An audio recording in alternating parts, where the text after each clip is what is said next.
মই এতিয়া উপস্থিত আছোঁ টিহু বিধানসভা সমষ্টিৰ বনভাগ শোলমাৰীত মই উপস্থিত আছোঁ আৰু মই এনেকুৱা এটা স্থানত আছোঁ যিটো স্থানত ইতিমধ্যে পেপচিকো কোম্পানী আহি ইয়াত তেওঁলোকৰ কাম কাজ আৰম্ভ কৰিছে। সকলোৱে জানে যে টিহু বিধানসভা সমষ্টিৰ বনভাগ শোলমাৰীত এটা প্ৰকাণ্ড আচলতে বিশাল আচলতে প্ৰস্তুতিৰে ইয়াত পেপচিকো কোম্পানীয়ে ইতিমধ্যে ইয়াত এটা উদ্যোগ স্থাপন কৰিছে আৰু মই সেই স্থানতে উপস্থিত আছোঁ।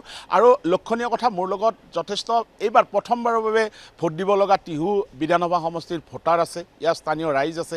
আচলতে ইয়াত কেনেকুৱা ধৰণৰ বতাহ বলিছে বা ইয়াত কেনেকুৱা ধৰণৰ নিৰ্বাচনৰ বাবে এওঁলোকৰ মাজত প্ৰস্তুতি চলিছে, মই সকলো কথা পাতিবলৈ চেষ্টা কৰিম। প্ৰথম মই যুৱ ভোটাৰসকলৰ সন্মুখলৈ আছোঁ, প্ৰথমবাৰৰ বাবে ভোট দিব আৰু মই মনৰ কথা জানিবলৈ চেষ্টা কৰিম। আপোনালোকে প্ৰথমবাৰৰ বাবে ভোট দিব? হয়, নমস্কাৰ। টিহু সমষ্টিৰ এগৰাকী প্ৰথম ভোটাৰ হিচাপে মই ক'ব বিচাৰোঁ যে এই ৰাজনৈতিক ব্যৱস্থাটো বা এই যি ইলেকশ্যন প্ৰক্ৰিয়া, সেইটো এটা সাধাৰণ ৰাজনৈতিক ব্যৱস্থা নহয়। এয়াই আমাৰ যি যুৱ প্ৰজন্ম, ইয়াৰ মাজত এক মানে বহুত আশাৰ ৰেঙনি কঢ়িয়াই আনিছে। বৰ্তমান সময়ত যি আমাৰ শাসকীয় দল বা চৰকাৰে যি এক উন্নয়নৰ ধাৰা অব্যাহত কৰিছে, সেই উন্নয়নৰ ধাৰাই আমাৰ যুৱ প্ৰজন্মৰ মাজত এক নতুন বিকাশৰ এক দৃষ্টিভংগী প্ৰকাশ কৰিছে। আৰু এই উন্নয়নৰ ধাৰাৰ দ্বাৰাই আমি আমাৰ অঞ্চলতে প্ৰত্যক্ষ কৰিছোঁ যে বৰ্তমান সময়ত আমাৰ চন্দ্ৰমোহন পাটোৱাৰী ছাৰে যি আমাৰ ৰাস্তা ঘাট বা আমাৰ মৌলিক কিছুমান প্ৰয়োজনীয়তা বা কৰ্মসংস্থাপন সৃষ্টিৰ ওপৰত যি গুৰুত্ব প্ৰদান কৰিছে, তাৰ বাবে ইণ্টাৰনেশ্যনেল পৰ্যায়ত পেপচিকো কোম্পানী ইয়াত স্থাপন কৰিছে, যি বহুত সংখ্যক নৱপ্ৰজন্ম বা নিবনুৱা কৰ্মসংস্থাপনৰ বাট মুকলি কৰিছে। তাৰ বাবে বৰ্তমান যিহেতু নৱপ্ৰজন্ম বা আমি যিহেতু মানে মই এটা কথা কৈছোঁ যে ডক্টৰ হিমন্ত বিশ্ব শৰ্মাক আচলতে আপোনালোকে কিয় ভাল পায়? হয়, ডক্টৰ হিমন্ত বিশ্ব শৰ্মা এগৰাকী এনেকুৱা নেতা যাৰ মানে তেওঁৰ যি এনাৰ্জেটিক মানে আৰু তেওঁৰ যিবিলাক বিকাশৰ যি নমুনা তেওঁ দেখুৱাইছে আমাৰ ইয়াত, আৰু যেনেকৈ বিকাশৰ ফালে আগুৱাই নিছে, নৱপ্ৰজন্মক যেনেকৈ উৎসাহিত কৰিছে, সেই বিকাশৰ বাবে বা সেই উন্নয়নৰ প্ৰতি আমি দৃষ্টি ৰাখি হিমন্ত বিশ্ব শৰ্মা একেবাৰে জনপ্ৰিয় মুখ্যমন্ত্ৰী হিচাপে পৰিচিত হৈছে বৰ্তমান সময়ত। বুজি পালোঁ, আপুনি উন্নয়ন আৰু বিকাশৰ সমৰ্থনত আপুনি এইবাৰ প্ৰথমটো ভোট প্ৰদান কৰিব। হয়, নিশ্চয়কৈ। কি ক'ব আপুনি? কি বুলি কয়, আমাৰ এইখন চৰকাৰে নিকাভাৱে নিযুক্তি প্ৰদান কৰিছে, তাৰপিছত লগতে নিযুত মইনা স্কুটি প্ৰদান কৰিছে। সেইকাৰণে আমি যথেষ্ট আনন্দিত হৈছোঁ। এইবাৰ বিজেপি চৰকাৰক প্ৰথমবাৰৰ বাবে ভোট দিব ওলাইছোঁ, ভালেই লাগিছে। কি ক'ব? হয়, বিজেপি চৰকাৰে আমাৰ কাৰণে বহুত সুবিধা কৰি আনিছে, যেনেকৈ ধৰক শিক্ষাৰ্থীসকলৰ বাবে নিযুত মইনা আঁচনি, য'ত দৰিদ্ৰ ল'ৰা ছোৱালীসকলে ভালদৰে শিক্ষা প্ৰদান কৰিব পাৰে, বা দূৰ দূৰণিৰ পৰা যি লোকে মানে কলেজলৈ যাবলৈ অসুবিধা হয় গাড়ীৰ কাৰণে, তেওঁলোকে স্কুটি পাইছে, বা দৰিদ্ৰ ঘৰৰ লোকসকলে বিভিন্ন ধৰণৰ আঁচনি পাইছে। এনেকৈ আমাক বহুত সুবিধা কৰি আনিছে আৰু আমিও নৱপ্ৰজন্মৰ প্ৰথম ভোটাৰ হিচাপে বহুত আনন্দিত হৈছোঁ বা এক্সাইটেড হৈ আছোঁ, বা অকণমান নাৰ্ভাছো হৈ আছোঁ কি কেনেকৈ হ'ব, কিন্তু ভালেই লাগি আছে।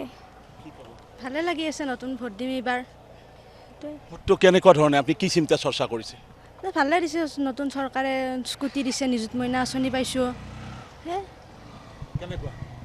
ভালে লাগিছে, এইবাৰ নতুনকৈ ভোট দিব পাম। প্ৰথমবাৰৰ বাবে ভোট দিব? প্ৰথমবাৰ। ভালেই লাগি আছে এইবাৰ প্ৰথমবাৰৰ বাবে ভোট। বহুত এক্সাইটেড হৈ আছোঁ, অকণমান ভয়ো লাগি আছে। মানে আমাৰ মামাই আমাৰ কাৰণে বহুত সুবিধা কৰি দিছে, স্কুটি দিছে, নিযুত মইনা দিছে, আৰু যোনবোৰে ডিগ্ৰী কমপ্লিট কৰিলে সেইবিলাকক 2500 টকা দিছে মাহে মাহে। তো বহুত ভাল কামেই কৰি যাই আছে মামাহঁতে। তাৰমানে আপোনাৰ ভোটটো উন্নয়ন আৰু বিকাশৰ নামত দিব? উন্নয়ন আৰু বিকাশৰ নামতে। ইয়াত এগৰাকী যুৱ প্ৰজন্মৰ ভোটাৰ আছে, মই কথা পাতিবলৈ চেষ্টা কৰিম। মই আপোনাৰ পৰা জানিব বিচাৰিছোঁ, একেবাৰে মুঠা আপুনি ভোটটো কেনেধৰণে চিন্তা চৰ্চা কৰিছে? মই বৰ্তমান যিটো উন্নতি বা যিটো চৰকাৰে যিটো উন্নতি কৰিছে আমাৰ অসমখন, যিটো ডেভেলপ, সেই ওপৰত নিৰ্বাচিত কৰি কিনে মই মোৰ যিটো ভোট মই আমাৰ মামালৈ আগবঢ়াম বুলি মই ভাবিছোঁ। আৰু সেয়াই আৰু মানে আপোনালোকৰ ধৰক পৰিয়ালৰ দেউতাৰ সময় আছিলে, তেতিয়া দেখা গৈছিল যে ইয়াত ধন লৈ চাকৰি পাব লগা এটা অৱস্থা আছিলে। এতিয়া এইখন চৰকাৰৰ দিনত দেখা গৈছে যে এটকাও নিদিয়াকৈ, মুখ্যমন্ত্ৰী বাৰে বাৰে কৈছে যে এটকাও নিদিয়াকৈ সকলোৱে চাকৰি লাভ কৰিছে। কেনেকুৱা লাগে সেই সময়ত এজন ষ্টুডেণ্ট হিচাপে? বৰ্তমান যিটো মামাই যিটো উন্নতি কৰিছে, পইচা নিদিয়াকৈ যিদৰে চাকৰি আজিকালি কষ্টৰ দ্বাৰা পাবলৈ, সেইটো বহুত ভাল লাগিছে কিন্তু অতীতত যিবোৰ হৈ গ'ল আৰু সেইবোৰ যাতে আৰু বৰ্তমান নিবিচাৰোঁ আৰু বৰ্তমান এয়া হ'ল যুৱ প্ৰজন্মৰ ভোটাৰ আৰু ইতিমধ্যে মুখ্যমন্ত্ৰীয়ে বাৰে বাৰে কৈ আছে যে এটকাও নিদিয়াকৈ তেওঁ চাকৰিসমূহ প্ৰদান কৰিছে আৰু তাৰ হয়তো এয়া সুফল মই কৈছোঁৱেই যে মই টিহু বিধানসভা সমষ্টিৰ প্ৰাৰ্থী বিজেপিৰ মনোনীত প্ৰাৰ্থী মই চন্দ্ৰমোহন পাটোৱাৰী ডাঙৰীয়াৰ সমষ্টিত আছোঁ ইয়াত লোকসকল আছে স্থানীয় লোকসকল কেনেকুৱা ধৰণে চিন্তা চৰ্চা কৰিছে আপোনালোকে এইবাৰ চাওক যি মুখ্যমন্ত্ৰী হিমন্ত বিশ্ব শৰ্মা ডাঙৰীয়াই যি উন্নয়নৰ ধাৰা গোটেই অসমতে প্ৰবাহিত কৰিছে সেই উন্নয়নৰ সৈতে আমাৰ টিহু সমষ্টিৰো যিজন প্ৰাৰ্থী মাননীয় চন্দ্ৰমোহন পাটোৱাৰীদেৱ গোটেই মানুহখিনি সেই উন্নয়নৰ ফালে গৈছে গতিকে আমি বিজেপিৰ ফালে আছোঁ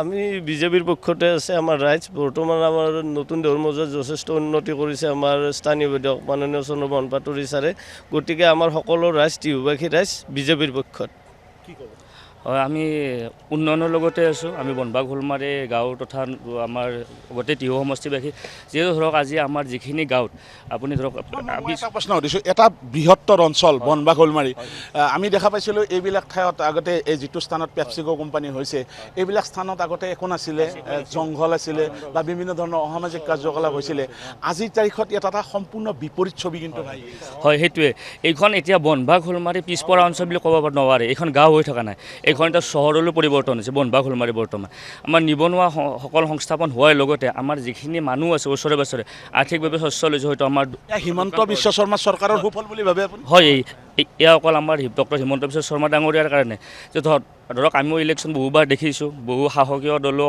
শাসন কৰা দেখিছোঁ বিপৰীত পাৰ্টীয়ে কিন্তু যিটো মানে কৰাপশ্যন আছিলে কিন্তু সেইটো সম্পূৰ্ণ মানে ভাবে মানে আমাৰ একদম সুন্দৰ পদক্ষেপ আমাৰ চন্দ্ৰ পাটোৱাৰী ছাৰ বহুত গ্ৰেট মেন আৰু আমাৰ অসমৰ মুখ্যমন্ত্ৰী তেখেতৰ নেতৃত্বত যিখন চৰকাৰ চলি আছে তাতকৈ আমাক পৃথিৱীত একো নালাগে আপোনাক সকলো হয় এইখন চৰকাৰ বহুত ভাল কাম কৰিছে আৰু এনেকৈ যাতে চলি যায় আৰু আগন্তুক দিনলৈ এইটোৱে বিচাৰোঁ আমি